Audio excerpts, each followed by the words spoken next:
Hello everyone, আসসালামু আলাইকুম। Welcome to my channel recipe by Cynthia's mom. আপনারা সবাই কেমন আছেন? আশা করছি যে যেখানে আছেন সুস্থ আছেন, ভালো আছেন।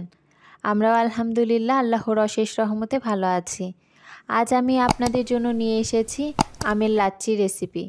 এটি বানানো খুবই সহজ এবং খেতেও অসম্ভব মজার এবং অনেক হেলদি একটি রেসিপি। আর এই গরমে ঠান্ডা ঠান্ডা এক গ্লাস লাচ্ছি হলে মন্দ হয় না। চলুন তাহলে তৈরি করি রেসিপিটি বানানোর জন্য আমার যা যা লাগছে। আমি এখানে 1 কাপ আম ছোট ছোট টুকরো করে কেটে নিয়েছি, আর নিয়েছি হাফ কাপ মিষ্টি দই, নিয়েছি দুধ, চিনি আর বিট লবণ।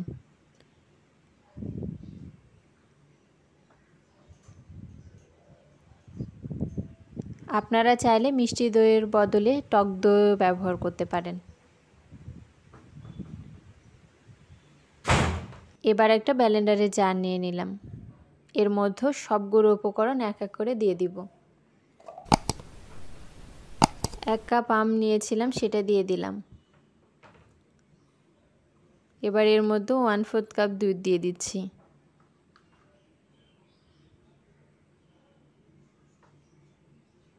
হাফ কাপ মিষ্টি দই দিয়ে দিচ্ছি।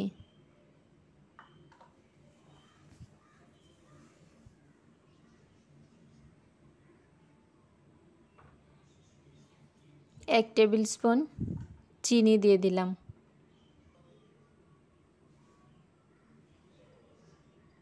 হাফ টেবিল স্পুন বিট লবণ দিয়ে দিয়েছি। সবগুলো উপকরণ আমি ব্লেন্ড করে নিয়েছি।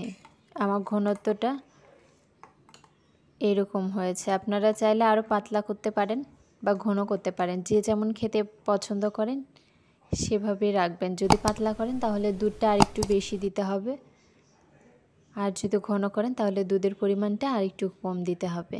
আর মিষ্টিটা যে যেমন খেতে চান তার উপরে ব্যবহার করতে হবে।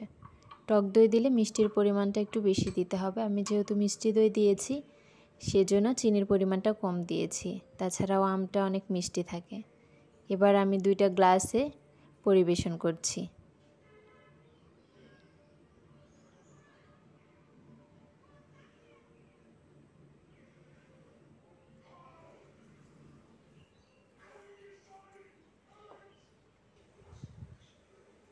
আমার ঢেলে নেওয়া হয়ে গেছে। এবার উপরে কয়েক টুকরা আম দিয়ে সাজিয়ে নিয়েছি। তৈরি হয়ে গেল আমার অসম্ভব মজার অনেক হেলদি একটি রেসিপি, আমের লাচ্ছি। রেসিপিটি ভালো লাগলে অবশ্যই একটা লাইক দিবেন, কমেন্ট করবেন এবং শেয়ার করবেন। সাথে আমার চ্যানেলটি সাবস্ক্রাইব করবেন, পাশে থাকা বেল আইকনটি বাজিয়ে দিবেন। সবাই ভালো থাকবেন, সুস্থ থাকবেন। আল্লাহ হাফেজ।